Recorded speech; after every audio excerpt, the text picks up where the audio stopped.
Bien, nous retournons dans les psaumes pendant quelques minutes. Le psaume 105. Tout de suite, j'aimerais dire, voilà, je suis conscient de l'heure. Ok. Ah, ça ira, merci, c'est gentil. Si jamais d'autres en veulent, vous pouvez proposer. Je suis conscient de l'heure et vous allez voir le psaume 105, 45 versets. Ok. N'ayez pas peur, nous n'allons même pas tout lire, nous n'allons pas tout voir. J'avais entendu une histoire, un jeune prédicateur, il arrive dans une église de campagne et puis le dimanche matin, il arrive, il y a un fermier qui arrive, il est tout seul. Bon, il commence un peu le culte, ils sont tous les deux, le prédicateur et le fermier. Et le prédicateur, il dit, bon, écoutez, est-ce que vous voulez quand même que j'apporte la parole? Et le fermier dit, bah, je sais pas, mais moi, je sais, même si j'ai une seule vache qui vient pour être nourrie, je la nourris. Bon, le prédicateur, il dit, ok, bah, allez, on va nourrir avec la parole de Dieu. Et puis, il se lance dans une prédication de presque 1 heure. Bon, le fermier, très gentil, respectueux, il écoute. Et puis à la fin, il dit, bon, pasteur, c'est très bien, merci pour la parole. En même temps, lorsque j'ai une seule vache qui arrive, je ne lui donne pas toute la botte de foin quand même. Donc, voilà, étant conscient de l'heure, on va passer juste quelques minutes dans ce psaume. Mais avant de faire cela, on va demander la bénédiction de Dieu sur ces moments par la prière. Oui, Seigneur, nous te louons pour ta parole que tu nous donnes, qui nous fortifie de toutes sortes de manières, à tous les niveaux, tous les jours. Elle est toujours appropriée. Et dans nos moments de besoin, dans nos moments de joie, ta parole est là pour nous aider, pour nous encourager. Et merci de nous l'avoir donnée, merci de l'utiliser dans notre vie. Que tu diriges nos pensées toujours vers ta parole et que tu utilises cette parole particulièrement pendant ces instants. En ton nom. Amen. Alors, vous le savez, du moins j'espère, parce qu'on en a parlé depuis le début de cette série. Le livre des psaumes est non seulement 150 psaumes, mais ce livre est divisé en 5 livres. Donc il y a des sous-livres, si vous voulez. Il y en a 5. Et nous arrivons vers la fin du 4e. Alors avec le psaume 106, que nous verrons, Dieu voulant, non pas la semaine prochaine, parce que nous allons continuer dans le psaume 105, mais dans 2 semaines. Là, ce sera la fin du 4e livre des psaumes. Et puis, avec le psaume 107, nous allons transitionner vers le dernier livre de ce livre des psaumes. Donc, juste pour vous dire un peu où on se situe, la plupart des traductions ne notent pas cela. Et c'est un peu dommage, parce que c'est comme ça que les Juifs, depuis presque toujours, ont eu ces psaumes. Donc, voilà, juste pour vous le dire. Et puis, ce psaume 105 qui va présenter, comme beaucoup d'autres, des particularités. Une particularité, c'est que si vous allez dans le premier livre des Chroniques, chapitre 16, vous allez trouver presque tout ce psaume déjà. Et on va voir que c'est au moment où David, lui, il va emmener l'arche de l'alliance d'un certain Obed Édom, qui avait gardé l'arche de l'Alliance pendant un certain temps, et il va l'emmener à Jérusalem pour l'installer là où il avait préparé une place. Je vous laisse aller regarder dans le premier livre des Chroniques, chapitre 16, pour découvrir cela. Et on voit bien, David, il est l'auteur. Alors, les spécialistes ont passé beaucoup de temps à essayer de chercher, est-ce que c'était vraiment lui? Qu'est-ce qui est venu en premier? Ce psaume? Et David s'en est inspiré? Est-ce que c'est David vraiment l'auteur et que celui qui a mis en place ce psaume, ben, il s'est inspiré de cela? On pourrait passer énormément de temps à parler de cela. Ce n'est pas le but ici ce matin. Pour notre but ce matin, David est l'auteur humain et c'est toujours notre grand Dieu qui est l'auteur divin de ces choses. Et nous allons voir qu'à partir de verset 6 jusqu'à presque la fin du chapitre, c'est de l'histoire. Alors, ceux qui aiment bien l'histoire, ben, vous allez pouvoir vous régaler en lisant ces versets. Et ça retrace l'histoire du peuple juif, en commençant avec Abraham et en allant jusqu'à l'entrée dans le pays de Canaan, dans la terre promise. Ce matin, nous n'allons pas passer beaucoup de temps là-dessus, mais à partir du verset 6, presque jusqu'à la fin, là, cette partie historique. Mais on revient au verset 1, puisqu'on veut quand même lire un peu de ce psaume. Le verset 1 va commencer louer l'Éternel. Et vous allez dire, ah, on connaît cette chanson, on a déjà entendu ça, on a déjà beaucoup vu dans ces psaumes, mais la répétition est bien, n'est-ce pas? On a tendance peut-être à mal se souvenir ou ne pas se souvenir du tout. Et répéter, eh ben, ça fait rentrer. Et du coup, louer l'Éternel. Mais une chose, et ça va être le but principal ce matin, dans ces 5 premiers versets, il y a 11 actions, 11 commandements, si vous voulez, que le psalmiste met en avant. Et j'étais en train de lire ce psaume. Moi, j'aime bien l'histoire du peuple juif, donc voilà, lire le côté historique, c'était vraiment bien. Mais je revenais vers le début, et puis plus j'examinais ces 5 premiers versets, je me suis dit, mais quand même, là, il y a énormément d'actions. Et on va lire ces 5 versets dans un instant. Et puis on voit, c'est la vie de l'enfant de Dieu, en fait. On peut résumer ces actions que nous allons voir dans la vie de l'enfant de Dieu. Et du coup, ayez cela à l'esprit pendant que nous allons lire. Suivez avec moi, je vais lire juste les 5 premiers versets de ce psaume. On commence avec le verset 1. Louez l'Éternel. Invoquez son nom. Faites connaître parmi les peuples ses hauts faits. Chantez. Chantez en son honneur. Parlez de toutes ses merveilles. Glorifiez-vous de son saint nom. Que le cœur de ceux qui cherchent l'Éternel se réjouisse. Ayez recours à l'Éternel et à son appui. Cherchez continuellement sa face. Souvenez-vous des prodiges qu'il a faits, de ses miracles et des jugements de sa bouche. Voilà, voyez toutes les actions. Et il y a autant d'actions intérieures, donc on parle du cœur, on parle de ce qui se passe en nous, mais également il y a ce qui se passe à l'extérieur. Alors juste très rapidement, louer l'Éternel, ce terme un peu général, la louange que nous pratiquons ici, gloire à Dieu. Et comme vous avez compris, la louange, ce n'est pas juste des chants, bien que c'est formidable, des chants. On a chanté louer l'Éternel, je louerai l'Éternel, ça c'est formidable. Mais en fait, la louange doit faire partie de toute notre vie. Et voilà pourquoi ici, on loue Dieu dans le chant, mais on loue aussi en lisant la parole de Dieu, en disant des louanges, des remerciements, en priant, en donnant, toutes ces choses, cette louange envers Dieu. Et puis, tout de suite après, puisque c'est tellement important, et Dieu le sait, il nous l'a donné, et le psalmiste le comprend, invoquer son nom. Le nom de Dieu est puissant. Comme nous voyons dans le livre des Proverbes, le nom de l'Éternel est une tour forte. Les justes s'y réfugient, ils y courent et sont en sécurité. Le nom de Dieu, invoquer son nom, non pas comme quelque chose de magique. Vous savez, il y a dans le monde des chants, si on dit quelque chose un certain nombre de fois, c'est mystique, c'est magique. Non, c'est pas ça.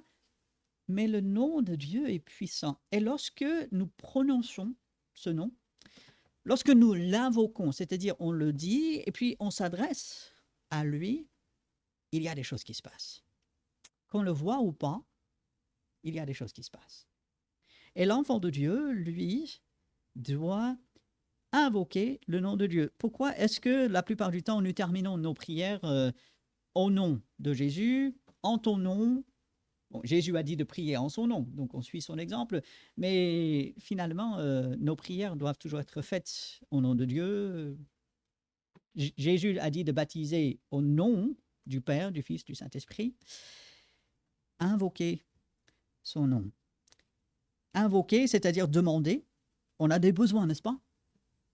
Parfois, des besoins courants de la vie, il faut apporter cela à Dieu. Dieu se soucie de notre pain. Dieu se soucie de notre vêtement, il va prendre soin, il faut lui apporter ses besoins. Parfois, ce sont des besoins plus importants. Et ça aussi, eh ben, il faut l'apporter. Il faut invoquer, parler à Dieu, lui demander de l'aide. Ça, pour chaque enfant de Dieu, nous devons régulièrement être en communication avec Dieu par la prière. Faites connaître parmi les peuples ses hauts faits. Faire connaître, même si on est timide. Alors parfois, moi-même, hein, je me donne des excuses à cause de la timidité. On se fait des idées dans sa tête par rapport à la réaction de l'autre. Mais lorsque nous comprenons tout ce que Dieu lui a fait, lorsque on est saisi par la grandeur de Dieu, ses actions, quand on a ces hauts faits devant les yeux, de faire connaître ça. Parce qu'il y a beaucoup de gens ignorants aujourd'hui. Aujourd'hui, pour beaucoup de gens, quelle est leur image de Dieu? Un Dieu sévère, un Dieu distant, un Dieu indifférent.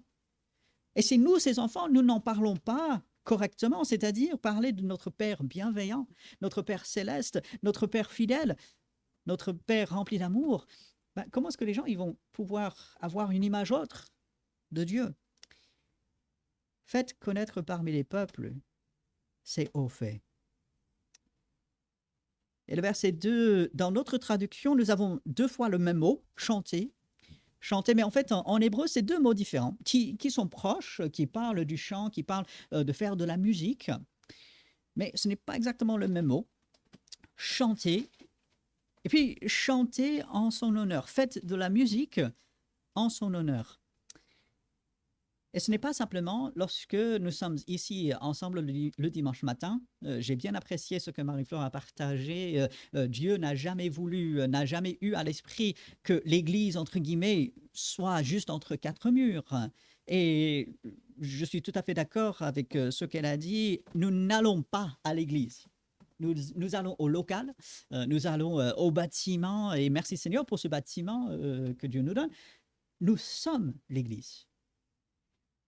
Et ainsi que nous soyons ensemble et on chante gloire à Dieu, qu'on soit quelques-uns dans un lieu quelque part, qu'on chante, qu'on soit tout seul, qu'on chante, chanter en son honneur.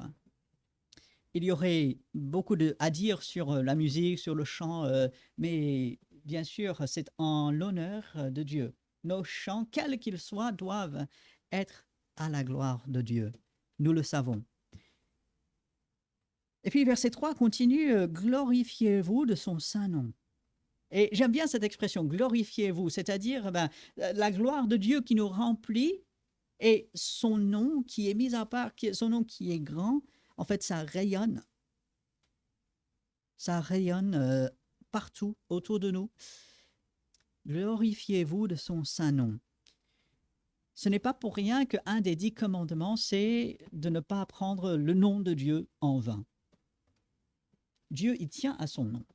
Son nom est important parce que ça représente sa personne, ça représente son caractère, ça représente ce qu'il est. Et utiliser cela juste un peu comme un nom, un mot quelconque, j'allais dire quel dommage, mais en fait, c'est pas assez fort. Quelle tristesse.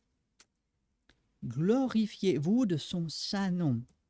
Lorsque nous prononçons le nom de Dieu, ça doit être avec respect, ça doit être intentionnellement, ça doit être pour diriger la louange vers lui.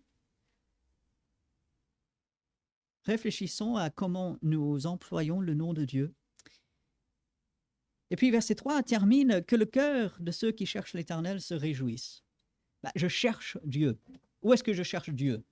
Dans la Bible déjà. Je lis des passages et comme les passages qui ont été partagés ce matin, je suis encouragé, je suis peut-être repris par moments. Ah, alors là, il y a un manquement, là, il y a quelque chose que je n'ai pas fait ou que j'aurais dû faire. Mais je cherche Dieu dans sa parole. Est-ce que je cherche Dieu? Lorsque je cherche Dieu, je suis dans la joie. Parce que Dieu se laisse trouver. Là aussi, dans Ésaïe, Dieu dit, je me laisse trouver par ceux qui me cherchent. Dieu, il ne joue pas à cache-cache avec nous. Hein. Cache-cache, c'est pour les enfants. Dieu, il ne fait pas ça. Non, on cherche Dieu, on va vers lui, qu'est-ce qu'on va faire? On va le trouver. et cette joie qui vient lorsque nous sommes en communion avec Dieu. Et vous vous rendez compte que ces 5 versets, on ne parle pas des circonstances extérieures. Ça veut dire, malgré des difficultés qui sont bien réelles, malgré nos propres manquements, malgré peut-être des attaques, malgré des choses qui peuvent venir, moi, j'ai la possibilité de mettre ces choses en pratique. Dans un monde aussi mauvais que le nôtre, lorsque je cherche l'Éternel, ben, je peux me réjouir. Lorsque je passe du temps dans la parole, lorsque je médite tout au long de la journée sur des versets, lorsque je demande à Dieu de me relever, lorsque j'entretiens cette relation avec lui, ben, je suis dans la joie. Je peux me réjouir. Au lieu de me focaliser sur tout le mal qui se passe autour, non pas que nous sommes ignorants, Dieu n'est pas pour l'ignorance, on n'a pas la politique de l'autruche, même si apparemment, d'après ce qu'on nous dit, l'autruche ne met pas sa tête dans le sable, donc pour penser se cacher tous, il y a d'autres raisons, mais bon, l'image, on comprend. On ne fait pas cela, on n'est pas ignorant de ce qui se passe autour de nous, mais en tant qu'enfant de Dieu, où doit aller notre attention? Ben, vers Dieu. Chercher Dieu, et là, on va pouvoir se réjouir. Et puis, dans la foulée, verset 4, ayez recours à l'Éternel. Ben, d'aller vers lui. Et bien sûr, il y a le soutien, il y a l'appui. Alors, on a une belle image de cela, et je remercie notre sœur Raymonde d'être là ce matin. Alors, je remercie chacun d'être là, bien sûr, mais là, bah, de quoi est-ce qu'elle a besoin? Elle a besoin d'un appui. Bah, pour marcher, elle a le béquille, la canne, et là, bah, elle s'appuie dessus. Et heureusement, bah, tant mieux. Et si jamais ça devait céder, qu'est-ce qui se passerait? Bah, elle tomberait, j'imagine. On s'appuie sur Dieu, et est-ce que lui, il cédera jamais? Non. Dieu ne cédera pas. Dieu est le ferme appui. On va vers lui. J'ai recours à l'Éternel.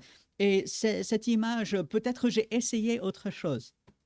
Et là, je fais recours, je fais appel un peu. Voilà. Maintenant, Dieu, je reviens à toi. Tous les autres appuis peuvent me manquer, peuvent faillir. Toi, non, tu ne faillis jamais, tu es toujours là pour soutenir.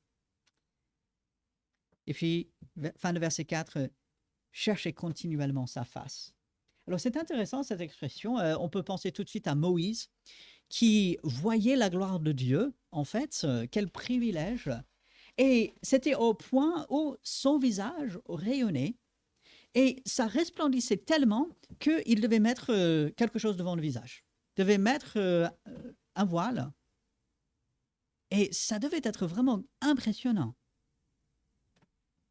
Chercher continuellement la face de Dieu. Alors, Dieu ne nous tourne pas le dos. Alors, c'est formidable. Vous savez, quand vous ignorez quelqu'un, quand vous voulez couper un peu, ben vous tournez le dos. Et là, c'est vraiment le signe, ah, c'est fini, je ne veux plus rien. Non, qu'est-ce que Dieu lui fait? Il ne nous tourne pas le dos. Quels que soient nos manquements, quel que soit tout ce que nous pouvons faire ou tout ce que nous pouvons subir, non, Dieu, il tourne sa face vers nous. Et lui, il a toujours sa face vers nous. Et à nous de chercher sa face, à aller vers lui. Et le psalmiste ici, il termine avec le verset 5, « Souvenez-vous ». Oh, combien on a besoin de cela. On se souvient assez souvent de tout ce qui ne va pas, n'est-ce pas? Bah, il est facile de se souvenir des mauvais moments. Il est facile de dire, ah, bah, on n'a pas pu faire ça, ceci nous est arrivé, quel drame, quel malheur. Voilà, on se souvient de tout ce qui ne va pas. Souvenez-vous des prodiges qu'il a faits. Nous agissons, bien sûr, vous voyez, il y a 11, vous pouvez les compter, 11 actions. Nous agissons, nous sommes un peu à l'œuvre et tout, mais Dieu l'est également. Dieu est à l'œuvre. Dites-vous, jour après jour, Dieu est à l'œuvre. Parce que parfois, on ne le voit pas. Parfois, c'est petit à petit, parfois, c'est un peu en cachette. Mais Dieu est à l'œuvre. Souvenez-vous des prodiges qu'il a faits, des choses que seulement Dieu peut faire, de ses miracles et des jugements de sa bouche. Faire une liste. Ici, le psalmiste, il va noter les choses que Dieu a fait. Il retrace un peu l'histoire, il commence avec Abraham, et puis il va aller, comme j'ai dit, jusqu'à l'entrée en terre promise. Dieu, il agit. Il est à l'œuvre et il faut s'en souvenir. Lorsque les jours sont difficiles, et les jours difficiles sont là, nous ne voilons pas la face, il faut se souvenir de ce que Dieu lui a fait. Pas simplement pour se remonter le moral et tout, non, mais pour renouveler notre confiance en Dieu, pour pouvoir dire Amen, gloire à Dieu.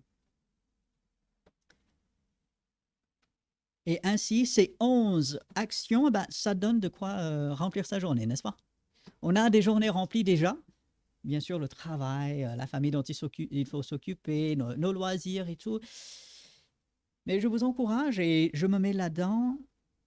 À travers cette semaine qui arrive, il y a ici 11 actions que nous pouvons faire pour le Seigneur. 11 choses à mettre en pratique et petit à petit, à travers cette semaine, de faire peut-être chaque jour quelques-unes de ces actions, de mettre en pratique ces choses, de chanter, de louer, d'invoquer, de glorifier, de se souvenir, d'avoir recours. Petit à petit, jour après jour, en tant qu'enfant de Dieu, pour pouvoir rayonner. Et puis aussi, je vous encourage à lire tout ce psaume. Comme j'ai dit, nous ne pouvons pas le faire ce matin, mais lisez ce psaume et comment le psalmiste retrace l'histoire d'Israël. Et vous allez voir, il ne met pas du tout l'accent sur les fautes d'Israël. Et Israël, on en avait, n'est-ce pas? Des murmures, des plaintes, désobéissance, rébellion, idolâtrie, et j'en passe. Mais en fait, on voit ici, le psalmiste ne met pas l'accent là-dessus, même si c'était vrai. Donc, qu'est-ce qu'il fait? Il met l'accent sur la fidélité de Dieu, sur le soin de Dieu pour son peuple. Et ainsi, vraiment, je vous encourage à lire. Et si vous avez des versets de renvoi dans votre Bible, allez-vous, lisez les histoires auxquelles le psalmiste fait référence ici. Et puis, remercions Dieu. Remercions Dieu. Et tout à la fin de ce chapitre, et c'est avec cela que je vous laisse. Bien sûr, Dieu, il agit, il a fait tout ce que nous voyons dans ce chapitre pour son peuple. Verset 45, afin qu'ils gardent ses ordonnances et qu'ils observent ses lois. Dieu veut l'obéissance pour nous. Dieu veut nous aider. Et ce psaume termine tout simplement, louez l'Éternel. Louez. Cette louange, Dieu, il est tellement merveilleux. Il y a tellement de raisons pour louer. Il y a tellement de raisons pour mettre en pratique ces 11 actions du début de ce chapitre, jour après jour. Aujourd'hui, peut-être le début, peut-être d'une habitude que nous prenons avec le Seigneur. Voici ces versets qui nous poussent à cela. Mais comme toujours, nous avons besoin de son aide. Ce n'est pas simplement, ouais, allez, comme le 1er janvier de chaque année, des résolutions, voilà, je vais. Et puis le 10 janvier, souvent les gens, c'est voilà, c'est terminé. Bon, il faut être résolu, hein, il faut avoir une bonne volonté. Mais même ça, Dieu, c'est lui qui crée et le vouloir et le faire. Non, on a besoin de son aide. Et voilà pourquoi chaque dimanche, et j'espère pour vous, jour après jour, vous demandez de l'aide, mais chaque dimanche, on demande son aide pour mettre ces choses en pratique. C'est bien d'avoir la connaissance, c'est bien d'entendre ces choses, mais ensuite, mettre en pratique. Et ainsi, on va prendre juste quelques instants dans le silence, nous remettre devant Dieu avec ces quelques pensées dans notre esprit. Et puis, je terminerai et nous allons chanter un dernier cantique. Notre grand Dieu, nous te remercions pour tout ce que tu es et tout ce que tu fais. Merci que tu agis pour nous et que tu nous donnes d'agir. Nous demandons ton aide, Seigneur. Par nous-mêmes, avec nos propres forces, nous pouvons aller jusqu'à un certain point, mais nous sommes faibles, Seigneur, et nous avons besoin de toi. Aide-nous, Seigneur, interviens dans notre vie. Nous te louons, nous t'invoquons. Tu es le Dieu fort, et ainsi nous demandons à ce que tu nous aides, tu nous soutiennes, que tu sois notre appui jour après jour, et que notre vie tout entière, Seigneur, puisse te glorifier, t'exalter, que tu sois loué par la vie de chacun d'entre nous. En ton nom. Amen. Je vous laisse tout simplement avec un verset très court dans Romains chapitre 15, verset 33. Que le Dieu de paix soit avec vous tous. Amen. Allez avec la paix de Dieu, que Dieu bénisse chacun. Très bon dimanche. Saluez-vous les uns les autres.